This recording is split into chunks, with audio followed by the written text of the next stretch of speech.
Thank you for joining us on the Braving Business podcast, where we talk about resilience, we talk about overcoming, we talk about people achieving and people believing.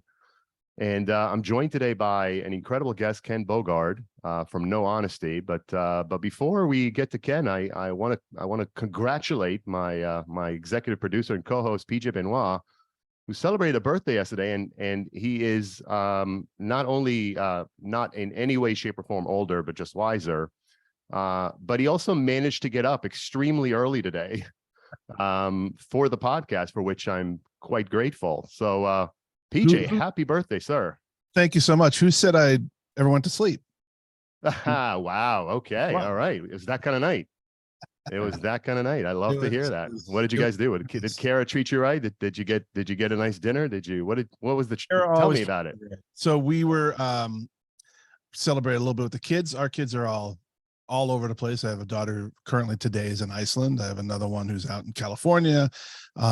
We have 3 kids who are about to start high school tomorrow, not start, but another year of high school tomorrow. So there's a lot going on. So I kind of celebrated a meandering gift giving and all that kind of fun stuff, which was awesome. And then last night we went downtown Chicago to a place called Openness, which is a French restaurant, and it was highly touted, and it actually was better than. Which usually means the portions are really, really small and the bill is really, really large. Yeah, that's basically what it means. Yeah, but how was it?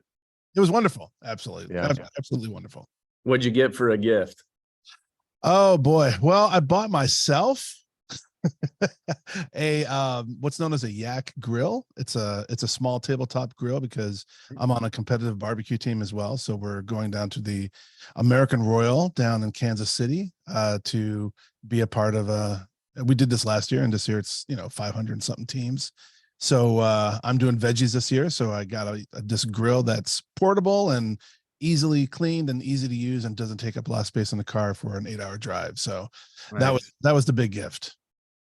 Sometimes you got to tickle yourself, right? So I guess if you're gonna buy your own gift, it's cool. It's funny. You're getting, I don't want to say, again, I'm not going to say older. I'm just going to say, a little older, a little wiser.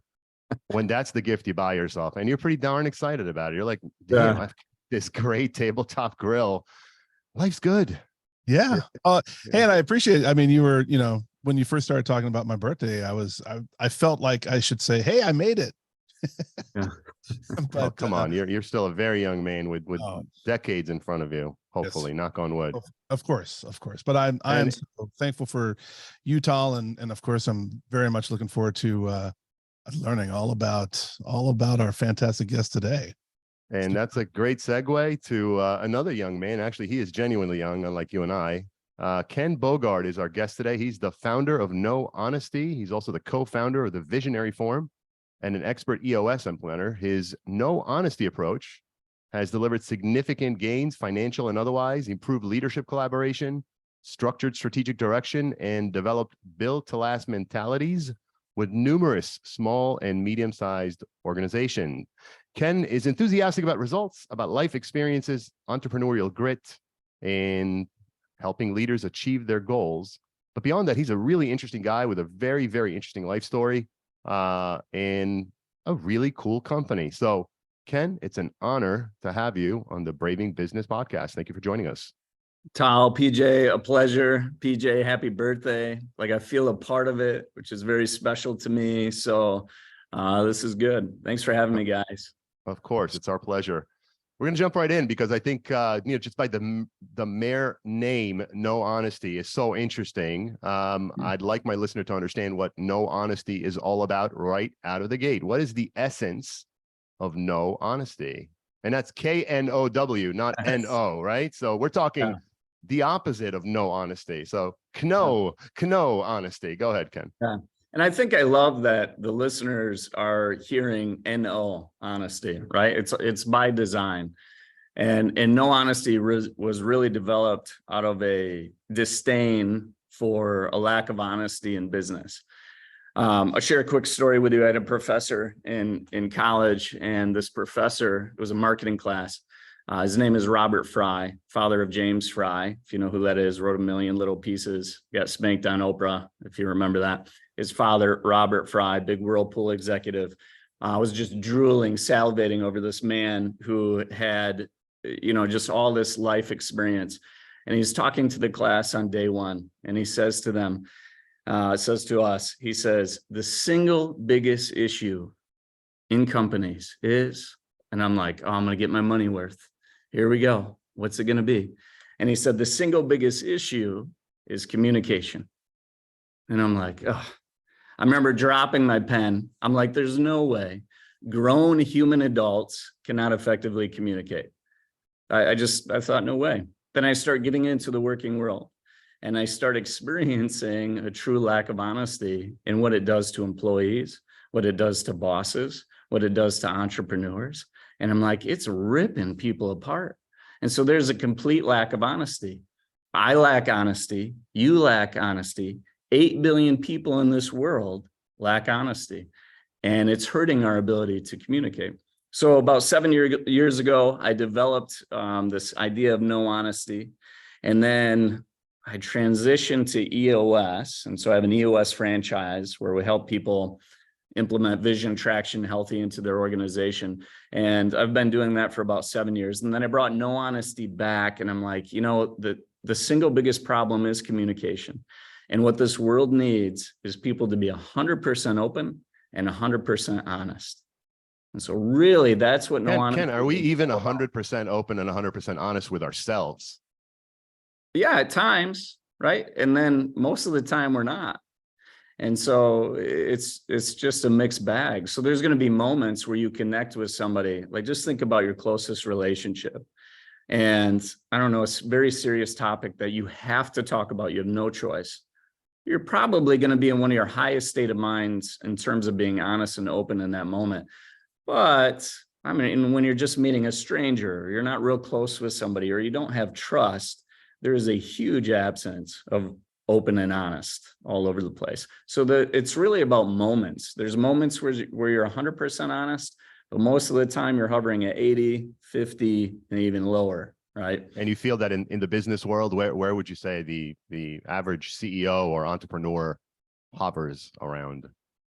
Yeah, so they hover, it's probably right around 70% honest and about 60% open. Is that, would you say that that's true, especially on an entrepreneurial spirit? Often when you're getting started, you're selling a dream. You're selling a dream. You don't even have necessarily a product, or certainly oftentimes you don't have clients. Right. Tell me the difference between vision and dishonesty. Yeah, I mean, it all depends on the person. I mean, there's some people who are selling something they don't really care about. And so actually, before I get into that, hold your question. I want to define honesty and openness so everybody's clear on what I mean, because we've screwed it up. I mean, we really effed those two things up between people. So you hear it all the time, right? You hear it on reality TV shows, and they're like, hey, be open and honest with me. And what most people hear is just the honest side. So it's really important we have both sides. So if I could just quickly define it for you, honesty means to be truly and freely yourself. That's what honesty means to me. Speaking into what you want and how you feel. That's what I would want from you guys on this podcast, right? I wouldn't want you guys to BS me, sugarcoat anything. I want the real you. That's who I want in my life. On the openness side, openness is to listen without reservation, to put your own needs and wants on pause for somebody else when they're talking. So when PJ talks, I'm shutting it down for myself, and I'm totally in tune with what he's saying. And if we do that, we have real pure communication with one another. Now, sometimes a vision, so back to your question, what was it? Can you have 100% vision? What was it? No, it's just a question of what is the difference between, vision and dishonesty, because sometimes vision represents a dream where you aspire to go. I guess I won't answer the question, but I think that one thing comes to mind is you don't pretend that something exists when it doesn't. You talk about it as vision. I guess that's one way. Is that all of it? Is that really just about acknowledging, which, by the way, is not always easy, because if you're out there selling even established companies, we all know the story of how Bill Gates sold MS-DOS and didn't actually have the software yet. All right. Yeah. So, I mean, when you're faking it, you're uncomfortable in your own skin. Right. And so I think what I try to encourage my entrepreneurs that I work with to do is just be honest. I cannot help you if you're not honest. So perhaps you love the vision that you have. You're bought into the vision and where you're going. But you can lie about it.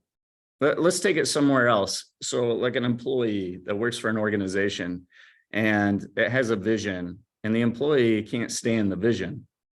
Well, to a degree, they're being dishonest or they're not truly and freely themselves. They're not comfortable with the organization they're in. And so what happens is they lack a little more fire. They don't work as hard for the organization. So they're disconnected from the vision. And what I hope for all entrepreneurs is they love their own vision. If you don't love it, it's kind of like you got to fake it, right? And if you're faking it, you're disconnected from it. You're less committed to it. It's less likely to happen because you're faking it. And so, the enemy of honesty is fake. What'd you have there, PJ? No, so true. And one real quick back thing. You mentioned EOS. For the listeners who don't know that, could you give some mention of what that is? Yeah, super. EOS is this brilliant operating system that helps organizations get what they want out of their business by implementing vision, traction, and healthy. So it's a complete set of simple, holistic tools designed to accomplish those three things. So just quickly, what that means is vision is where are we going and how are we going to get there? Traction is everybody being accountable and disciplined, executing really well on that vision, right? That's what you want. That's not a bad word, by the way. You want people to be accountable and disciplined in the organization. And then finally, healthy, meaning they're healthy, functional, and cohesive, working really well together. So as goes that leadership team, there goes the rest of the organization. So for nearly 7 years, I've been implementing EOS into these organizations. And so I gotta say that's a really interesting acronym, EOS, and what you just said was VTH. So it's this is corporate America at its best for you. We're going to give you an acronym. Sure. It means absolutely nothing. It's not actually what we mean, but there you go. Enjoy. Yeah, right. Hey, Tal, I'm interested. How would you have answered the question between the relationship of honesty and vision? Yeah, it's a great question. I've in my earlier days when I started companies, my inclination was to believe that faking it until you make it is the way it's done. And frankly, I've done that. And I think that my, the story I told myself, and I think ultimately all of us tell ourselves stories. The story I told myself is that I'm not being dishonest because I am describing what I intend to do exactly as I intend to do it. Mm-hmm. And obviously for me to be able to do it, someone would have to lean in and give me the opportunity. And that's how I saw it on the early days. Yeah. But it's a fine line. It's a fine line. Yeah, it's very interesting. First of all, this is such an incredible topic. I love this because it isn't just about business. It's also about personal relationships as well, right? Communication is the bedrock of kind of like our humanity. Telling stories, getting people to understand what you're trying to achieve, building the vision, building the goal, is all about how Homo sapiens came to knock out the Neanderthals, who I guess were smarter than us. But is that true? I never knew that. Yeah. Neanderthals are smarter than us. I knew they were much more muscular. I remember being very, very jealous of Neanderthal men when I was a teenager, looking at their physiques. At least how they were drawn in the books I was looking at. They were more cynical, right? Homo sapiens were better about rallying around a story, which enabled them to coalesce better than the Neanderthals did. So I'm not an expert. I'm not an anthropologist. How in God's name do we know the Neanderthals were cynical? I don't know. You saw the commercials, the Geico commercials. I gotcha. PJ, he sold it. It was so believable. I'm right. Oh, this is interesting. How do you know this, PJ? I'll have to look up the gentleman's name, but he wrote it like it's like the history of mankind or something. It was very interesting in regards to how story has been like the prevailing social network of humanity. And if you didn't double check him, I was going to go tell everybody what I just learned from PJ. So this is. I'm glad I did. You're welcome. Well, you know what? Ken. I'm being open and honest here, gentlemen. There you go. Okay. It's great. All right. I wouldn't have it any other way. But I love the fact that we're talking about how honesty lands and how openness lands. Because when you say open, I always think of vulnerability, right? When if I'm going to be open to someone, I'm trying to let down my guard. I'm trying to not be not be there with a defensive standpoint. And I think that's how do you think that would be really great? I know you're talking about leaders and their vision, and I love the whole let's get the whole team around, let's get accountability, because that's sorely lacking in business. How do you keep people this EOS mentality? How do you keep that in mind for them as they move forward, where they can enact that every day? You know what I mean? Like how does that become a part of their daily routine? Well, there's EOS and then there's no honesty, right? So I got these two things going, and no honesty is about to launch. And there's two things. Let me give you the quick answer on EOS. It's so simple. It's just an incredible offering to business owners. It's just the beauty is in its simplicity. And we make things way too complex. And it also has this very sticky cadence. And so there's this cadence that you have to stick to. So quarterly, annually, weekly, your teams are coming together. Humans are coming together to connect over some of the most difficult, controversial topics in their organization. And because of that stickiness and that cadence and the simplicity, man, it's just this magical recipe to help entrepreneurs get what they want. On the no honesty side of things, where I'm really focused on, I consider myself an open and honest expert, in large part because of all the work I've done with EOS and my obsession over this topic from my youth to today. But I simply always remind people that you must be these two things. So for Tal, if Tal and I were ever to engage in some sort of business or some sort of strategic partnership, how I start off every relationship. Is that a proposal, Ken? I don't know. It could be. I'm open-minded, right? Okay, So I'm going to listen to your proposition without reservation. Alone, I could leave. No, PJ, we want you here. Right there. Good. We need somebody to facilitate this deal. So for Tal, I'm telling them, like, if we're going to work together, here's what I need you to be. I need you to be 100% honest with me, right? Be truly and freely yourself. No BS. Speaking to exactly what you want and how you feel with me. And I'm going to be open to it. I'm going to completely listen without reservation. And then here's the deal though, Tal. I'm going to be 100% honest back at you. I'm going to tell you exactly how I feel and what I want, but I ask that you be totally open to it. Now, if we have an exchange of these two things, what we have is access to real communication, pure, clean, real communication. And why in the hell would we want anything different than that?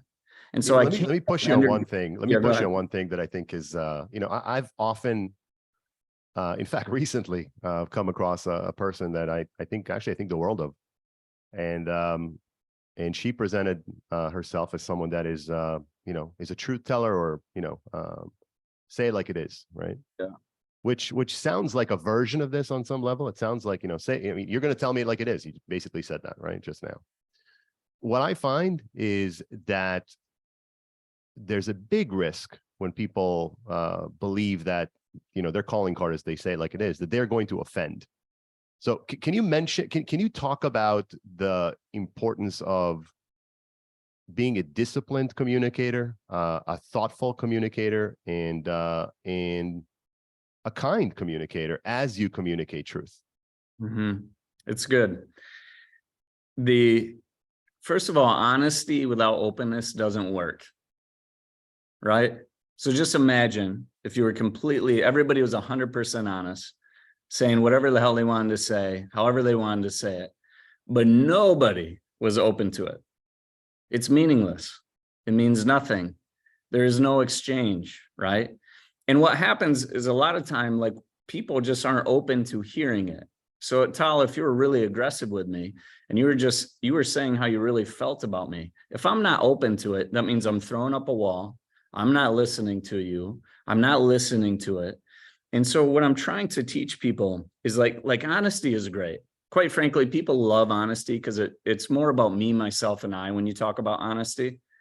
But what I really want everybody in the world to hear is how important openness is, how important it is for us to listen to one another without reservation, to take it in and successfully let it go so it doesn't build itself into you and ruin you as a human being.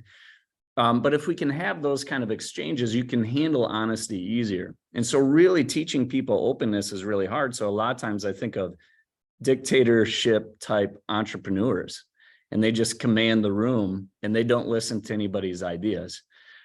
I mean, that doesn't work for most entrepreneurial organizations. It can work. But man, you're ruining relationships left and right.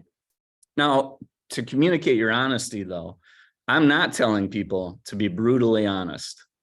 So I want to be clear about that.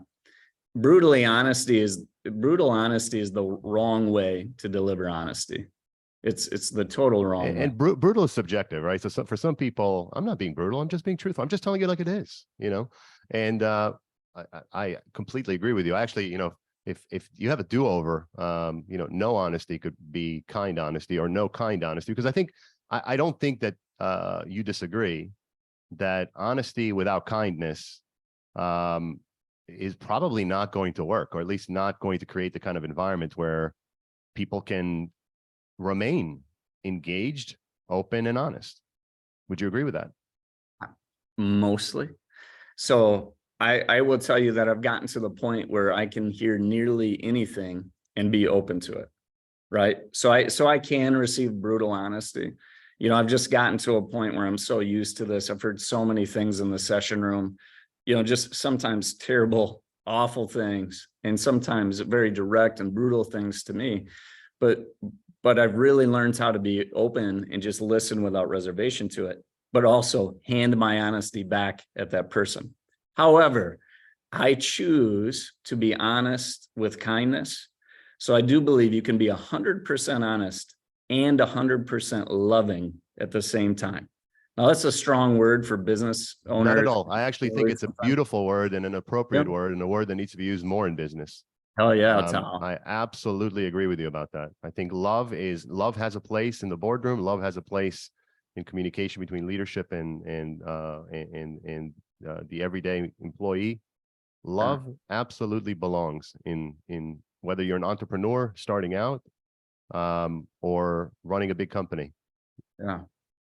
You know, I saw a post, somebody was posting on LinkedIn. They were talking about, you know, if you do business with these 4 things, you know, given the listicle type thing. And I'm like looking at this list and I'm like, you know what's missing? Like if entrepreneurs poured their love into it, people feel that. Mm-hmm. Like it vibrates through the rest of people, right? Like Tal, if you love this podcast, and PJ, you love this podcast. I mean, you're first of all, your interviewees are going to love you too, right? Just that stuff is so contagious. But it strengthens relationships. It strengthens your ability to communicate. It strengthens your connection, your ability to listen. Man, love is so key, and we don't talk about it enough. You know, what's interesting, PJ, since Ken's about, you know, it's almost like Ken has taken truth serum. So we can pretty much ask him anything. And since he believes in no honesty, he'll tell us the truth. Ken, what do you think about my shirt? How do I look today? I don't know. I thought you might be chopping some wood later, or, you know. I love it, actually. So I like it. It's a laid back feel. So it's good. Thank you. I think you look great. I think the whole look's doing a good thing over there, Tom. I appreciate that. Thank you so much. I've been messing around with different types of glasses, you know, different frames. I'm still not sure. I'm growing into myself at the age of 49 and 7 monmonths. So we'll see. You got to date a few pairs to know what you love. So it's all good. Don't talk to me about dating right now. All right. Yeah. I had a thought. This is, first of all, you know, again, I think that just in an everyday life, this is so important. And I think it's so meaningful, everything that you're saying, Ken, and Tal, of course. Thank you. I think that it's interesting because, you know, you hear a lot these days about emotional intelligence. And from what I see, emotional intelligence is basically knowing your audience and seeing and being mindful of how things will land when you're giving feedback or when you're gauging a situation. And to me, emotional intelligence is, of course, internal, but it's projected out. Whereas what Ken is talking about is a lot more introspection and not so much control, but discipline in being able to know that you have to be intentional about listening to someone else and taking that feedback in, and to be able to then pivot and give it back. And I think that's a muscle that a lot of people don't work very well, or a lot. And I think it's a lot more needed these days, especially with all the echo chambers that are out there, and what people can, tend to argue about or disagree about. I think it's very key. EJ, what's compelling you to share that? So what is it with you that it's just hitting in a certain way, right?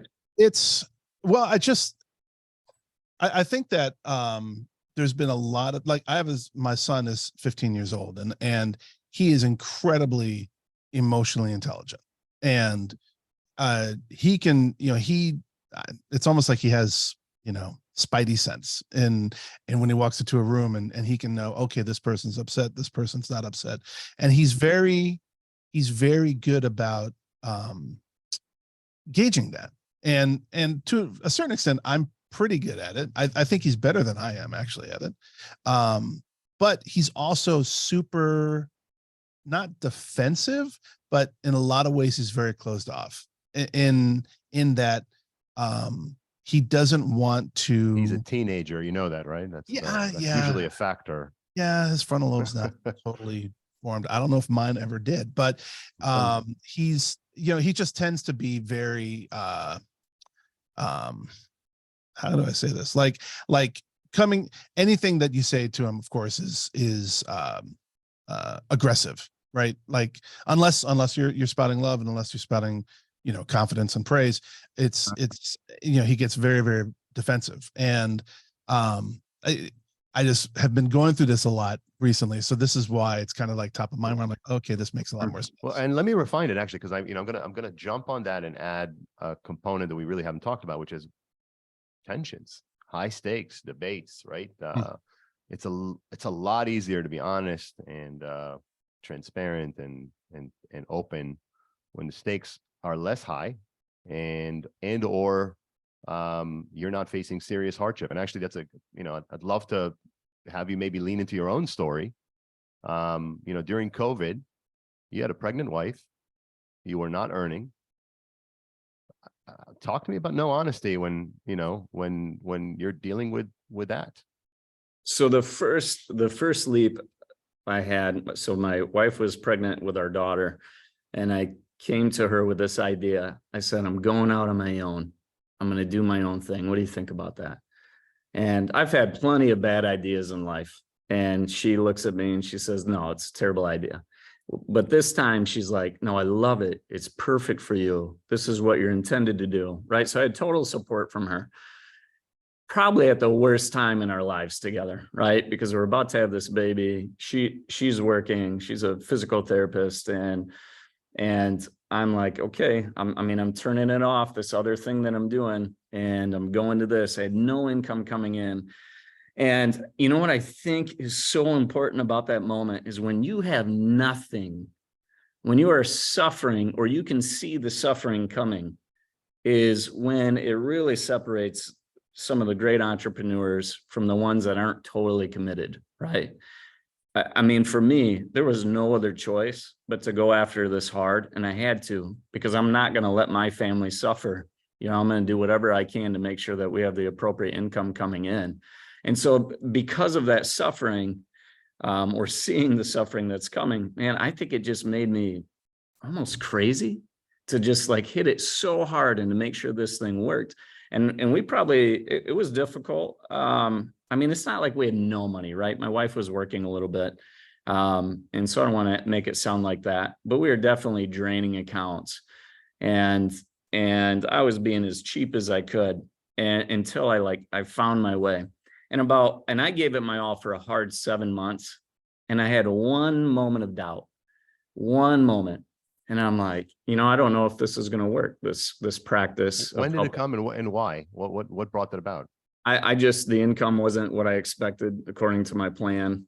And the successes that I envisioned in my head were not taking place at the rate that I wanted. And the relationships weren't panning out, and just all these things. And so I had this one moment of weakness, and I'm like, I'm going to submit my resume somewhere. That's what I'm going to do. And when I hit send, I felt the ickiest I've ever felt.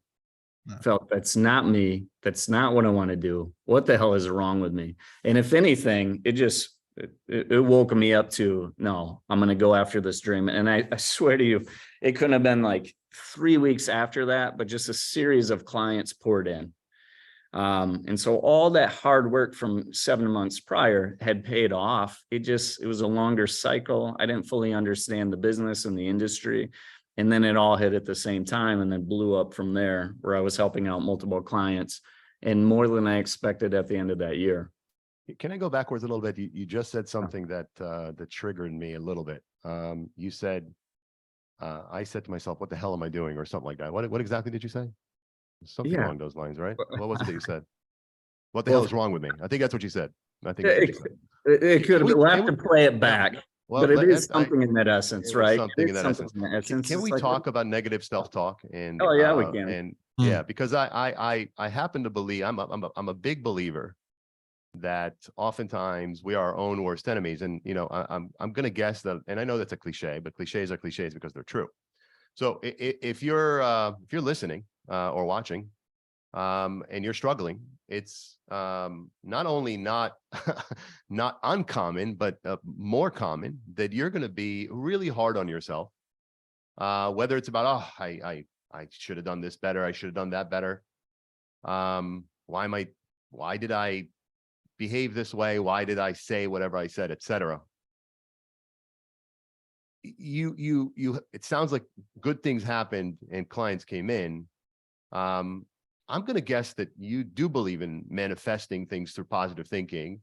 Talk to me about self-talk and particularly the need, especially in difficult moments, to be extra gentle with yourself. Right. It's interesting. I'm kind of coming to the conclusion as we're talking about it, but when I negative talk, to me, it's like trying to shed something, right? Like when I said, like, what the hell am I doing, or what's wrong with me? It's to get rid of that moment where I'm texting, or I'm about to send a resume to some other company, right? I'm trying to shed that moment and, quite frankly, get back to a positive mindset, right? So I have this negative moment and I try to get rid of it. When other people are critical of me, it drives me even more. So if I get negative talk from other people, it really propels me to help me get what I want. Now here's a difference between, I think, some entrepreneurs who know what they want and those that don't, because there are many people that don't know what they want. When you don't know what you want, I think negative self-talk is pervasive. It's worse. It's confusing. You have a lot of unknowns, and so it spirals. So in other words, I think it's very important for entrepreneurs to get clear on what they want on a regular basis, because then all of a sudden your vision becomes that thing in getting what you want, not kind of lost in these unknowns or lost in your own negative self-talk. But it's like, for me, it's like whatever it takes to make this goal hit or accomplish this dream. And so it's very important for people when maybe they're having doubt is to maybe seek a little clarity on what is it you want in that very moment, and what is it you want in the long term, and just kind of get back to your core, back to your base. And once you have a vision for that, that's all you look at, and you go at it like crazy. And so I think that helps the negative self-talk. If you don't know what you want, though, I mean, you got to spend time exploring that, because you will flounder. Yeah, I mean, I think those two things are somewhat mutually exclusive. Yeah, if you don't know what you want, I would agree with the last statement. I could tell you that, in my life, and I'm, again, I'm almost 50. I've been in business 30 years. I've started 6 companies. The best lesson I've learned in the last several years is to be gentle with myself. And so the urge, or the inclination to say or think something negative to yourself about yourself is is just built in. And what I'm doing now is I'm catching myself as I do that, and I somewhat apologize to myself. I say, oh, you know what, that was a little harsh. I know that wherever this thought's coming from, it's oftentimes a part of me that's afraid or unsure. I say, I know you're trying to help, but you know, let's be gentle here. Let's be gentle with ourselves. And I think, especially if you're trying to foster honesty and openness, being gentleness and kindness, including to self, maybe even beginning with self, feels to me like an absolutely critical ingredient to that. Would you agree? Yeah, I think I'm learning something here. So I'm not going to say that hits completely with me. You know, I do a lot of, sometimes I am beating myself up pretty hard, but it drives me. I think why do you have to beat yourself so hard? Why can't you drive yourself with positivity? Yeah, you can't. Why do people, I mean, entrepreneurs do this in themselves. Let's face it. This is an entrepreneurial thing. I'm going to work 24 hours in, 25 hours in a 24-hour day. And if I happen to take an hour off to go, watch my kid play ball, which, by the way, my children are grown, but when my kids were young, I missed a lot of things. And when I missed them, I beat myself up. And when I went to them, I beat myself up. Yeah, I mean, maybe I do it naturally. The thing that you're talking about, doing it with gentleness, I think I don't hang there long, right? So I'll beat myself up and it's a quick punch, but then I move on, right? And I think I do proceed with positivity, but to me, I need that punch. I think I got to recover from it quickly, though, right? Like if you stay there and you hang with the punch and you're beating yourself up for minutes, onto hours, onto days, God forbid, months. Yeah, you're going to ruin your psyche and your positive fortitude. And so what I think more so what it is for me, and you're saying gentleness, and I think that's going to help a lot of people, right? They're going to resonate with that. I think another way to look at it is, yeah, you're going to take that punch. That's a thought you couldn't avoid. It hits you, but you got to rid yourself of that thought immediately. Like move on from it, pass it by, let it go so you can move on, right? And so I don't know, I think there's two methods here that are really helpful for people. Potentially. I just see it a little differently. I mean, I totally agree. It's really weird that this whole conversation has come up now, because literally 2 days ago, I was having a conversation with my son about this very topic, about being hard on yourself. And I'm the king of self-deprecation, right? I will say bad things about myself, whether it's business or not. I will say bad things about myself at all times, mostly as a deflection so that I beat anyone else to the punch, right? If you're going to call me fat, too late, already did it. If you're going to call me dumb, too late, already did it, right? Like it's just like this. It's not so much from a business mindset. I'm just talking about like, this is my day, right? And I've had many people come up and say, oh, you're too hard on yourself. And I'm like, no, I know I'm great. I'm just this is part of my humor. But I've also seen how that can kind of be adopted by your child, right? And so I have a son who's fantastic and he's hard on himself. I'm like, whoa, hold on. Don't do that, right? And I actually asked him, I said, promise me you're always going to be kind to yourself, because that you have to, because if you're not kind to yourself, at some point in your day where you have that foundation to build off of, you have to be settled and you have to have that sense of peace and calm in order for you to go through life moving forward. So just be kind to yourself. And you know what? He has been. And then he's also been bad to himself. Of course. I think that, there's 8 billion people on this planet. Every single person, I feel like I can say this with absolute certainty, has some sort of positivity within them or positive mindset within them. Some people just have 0.5% and some people have 98%, right? And so it's within everybody. And so it's just a matter of helping them realize like they do have it and help them scale that and take steps to grow it. Sure. Right. And so, I'm thinking about your son, I'm thinking about my teenage years and, how much I lacked openness, but I had honesty. It was a very interesting time. It was not a healthy equation, by the way. But once I learned openness, man, did my eyes just open up to everything around me. And I think when you are open, you are more positive too, right? When you're negative, you hate everything. Walls are up, right? You're not being open. It's your way. It's my way. I don't like what that person says. I'm critical of this. I think openness and positive mindset and growth mindset, they're all closely intertwined, right? So good. Very cool. Good stuff.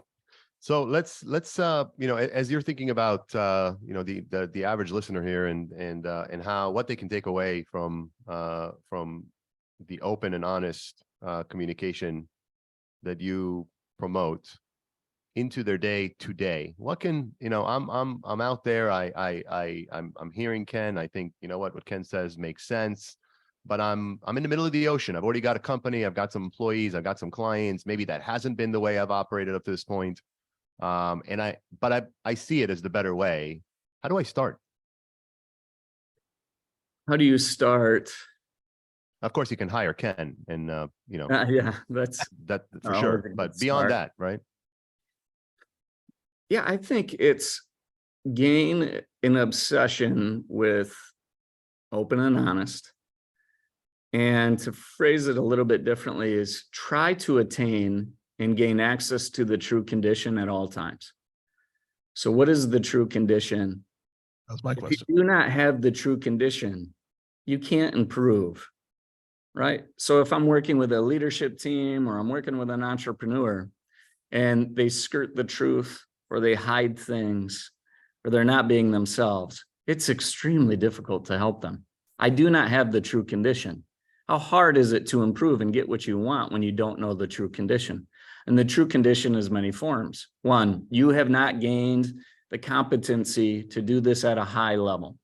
That would be a true condition that maybe some people need to accept, right? And I'm constantly looking at myself and I'm saying, am I strengthening my competency so that I can really deliver a message home? Or you are receiving criticism from clients or customers of yours.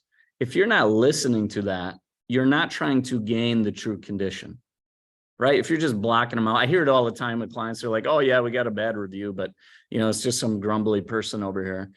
Well, I don't know. I mean, sometimes you're blocking something that is the true condition. So would you suggest, yeah, I'm an entrepreneur, I'm a CEO, I'm a leader, I run a department, wherever I am in an org chart, would you suggest that the first thing I do is take out a legal pad, write true condition at the top and actually write in longhand the true condition of whatever it is that I'm running, to be as honest with myself? Does no honesty start with honesty with myself? Yeah, of course. Right. Thank you, Ken. I wish I came up with the idea, right? I'm Right. like, yes, okay, legal pad, true condition at the top. It's great. But I think that's an incredible place to start. You know, it's in you. Like everybody's got it in them. It's just a lot of times they choose not to listen, and that's killing them. Right. And you don't want to, is that where it starts? Yeah. Because if you are not willing to be open to where you're at and where you stand, and you're not willing to listen to things coming in, and you're not willing to listen to yourself as you talk, I mean, what do you really know? Right? It's just a facade. It's a fake. You're projecting something that it's just not you. And that's the worst place to be, right? That's the kind I want to take you to another scenario that yeah, go ahead. As I'm thinking about it, it's something that I've experienced in my career. When I was CEO of iControl Data, we were selling innovation to grocery stores, drugstores, convenience stores. Still, the company still does that. I'm on the board. And what we often ran into was internal resistance that was not based on this isn't better, but it was based on this might make me superfluous and cause my job to be eliminated. So I am being honest with myself, at least, that I'm resisting this because it potentially puts me in harm's way, me and my family.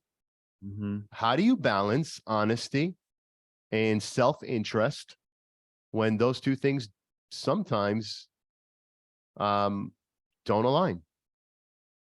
Well, one, the goal is to be 100% honest as much as you can, an unattainable goal for all human beings. It'll never happen, but the goal is to be as honest as you can be. So would you that's the suggest goal. that, if I'm an executive at Acme Grocery, I'm making that up, that I admit to my boss, listen, this is good innovation, but let me tell you why I'm not for it. I'm not for it because it might cause you to eliminate my job. Yes. Yes. Yes. I Really? mean, that's So where let's we talk about, I mean, want it that's to go. super interesting. I find that fascinating, and it's definitely new thinking. Tell me more about that. Yeah. So first of all, there's going to be moments where quite literally you cannot be honest because it'll cause super harm, right? So can we be clear about that, right? There's so many different scenarios people will give me, and I'm like, yeah, you're right. Like, you got me in that one little nuance, that one little moment in time where, yes, you have to drop your honesty in order to protect harming someone or something very badly. But then get back to the path, get back to your pursuit of honesty, and keep trying to be as honest as possible. And so back to organizations, I'm encouraging every single organization that I work with to relentlessly pursue being as open and honest as you can be. Just keep increasing that. And what that creates is almost like a radical transparency in the organization, so we know where everything stands. So if an employee, for instance, is upset, but they don't share it, you can do nothing with it. You cannot improve the condition. You cannot help them. So if somebody surprise quits on you, it's because you are not completely open and honest, right? Because you would know in advance, if they were completely open and honest with you and you were open and honest back, you know that they're thinking about other jobs or they're thinking about leaving. And so you're attached to the true condition in a way that just helps you pivot in so many different directions. And in the scenario that you're giving, I just think if the company could be okay with that more, they know where the issues really land, and they're also choosing to give a voice to all their employees as well, right? And I think AI is a great example of this, right? Like, AIs could take over jobs. And a lot of times I'll get clients that are like, maybe we should hide this. And then I got these other clients. They're like, I think we need to talk about it. And when they do, they have access to the true condition. They hear all the other ideas. You see the employees coming up with more ideas, brainstorming on how we can pivot or how we can grow, how we can save jobs, how we can move to different seats if our jobs are taken. So everybody's involved, right? And so it's a stronger ecosystem because everybody's involved, as opposed to just the top down holding on to secrets, which, by the way, is going to hurt somebody anyways. So if they just drop them, been hiding AI, and so all of a sudden they launch AI, and by the way, we're going to cut 35 jobs.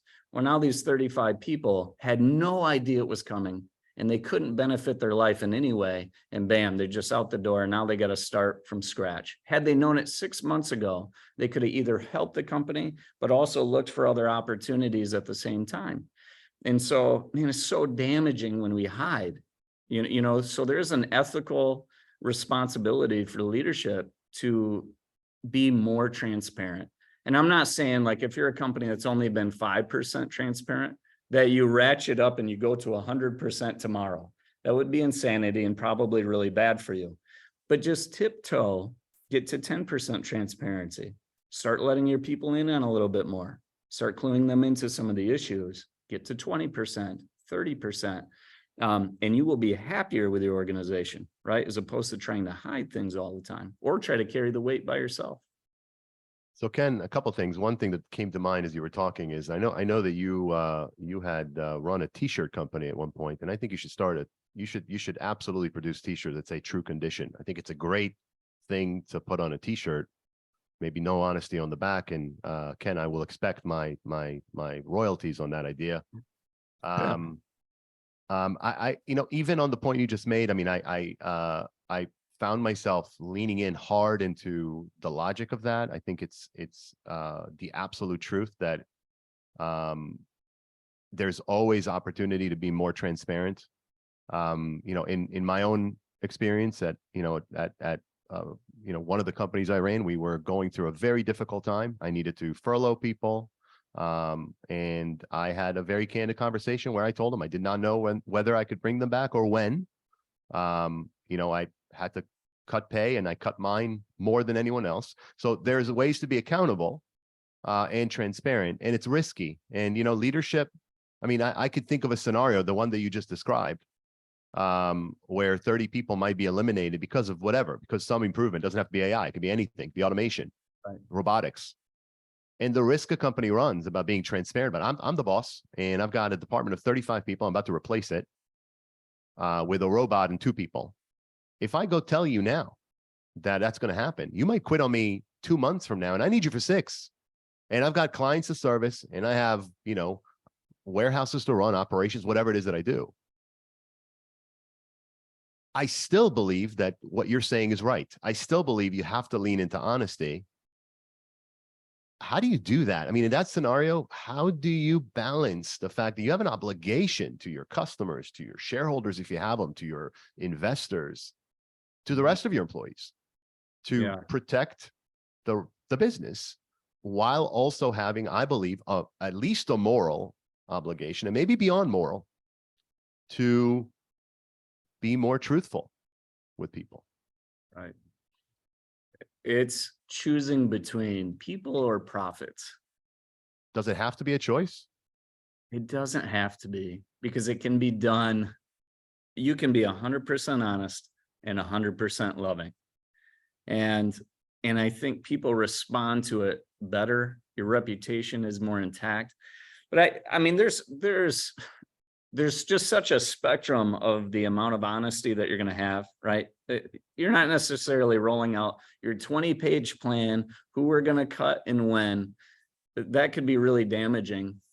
But at the same time, that's really serving the people.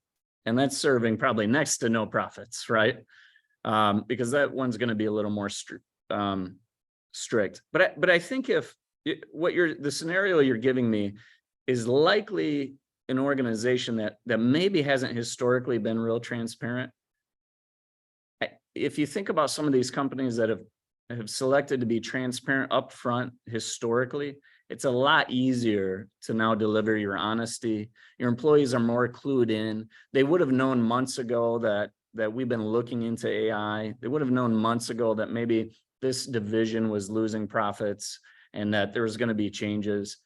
But if you're hiding it, and then all of a sudden you ratchet up transparency, there is going to be some sort of blowback from that.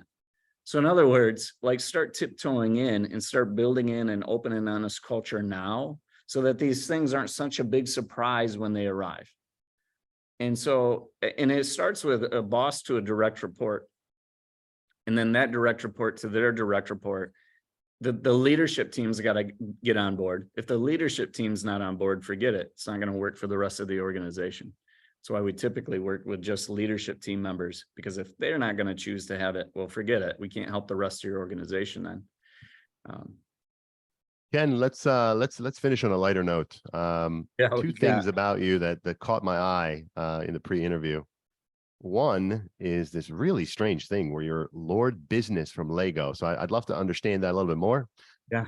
And secondly, you wrestled in high school, and you told us that you wrestled a vertically challenged individual, a one-legged guy, and 2 women. So let maybe start there. Who won each of those? Let's start with the vertically challenged, then go to the one-legged guy, and then finish with the 2 women. Yep. Who won each of those wrestling matches? I almost want to leave everybody in suspense. I lost to one of the 4. Interesting. And it's just interesting, right? Because every time I share that story, they're like, what?